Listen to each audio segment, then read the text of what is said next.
मैं जी शाम के 7:30 बज रहे हैं और मैं शहर के राउंड पर हूँ। शहर के मुख्तलिफ इलाकों से होता हुआ इस वक्त मैं शारे फैसल के नर्सरी के उस मकाम पे पहुँचा हूँ। मैं शारे कायदीन और गुरु मंदिर से होता हुआ यहाँ पर आया हूँ। मेरे पीछे ये शारे कायदीन का नर्सरी का नाला है। मैं आपको दिखाना चाहूँगा कि किस स्पीड से ये नाला इस वक्त चल रहा है। इन नालों की हमने बर वक्त सफाई की थी, जिसकी वजह से आप देख सकते हैं ये पानी की स्पीड है। आप मेरे साथ अगर आए और ये नाले की मैं आपको दूसरी साइड दिखाता हूँ।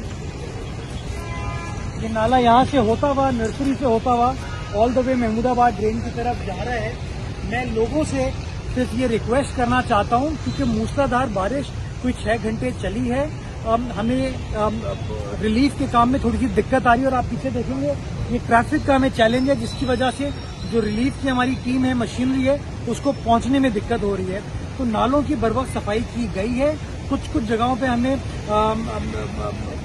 प्रॉब्लम्स आ रही हैं, जिसको हम टैकल करने की कोशिश करें। लेकिन मैं शहरियों से सिर्फ ये गुजारिश करूंगा कि जहां हैं वहीं पर रहें, ताकि हम लोग बआसानी हमारी टीम पहुंच सके उन जगहों पर और जो भी इशू है उसको एड्रेस कर सके। बहुत शुक्रिया।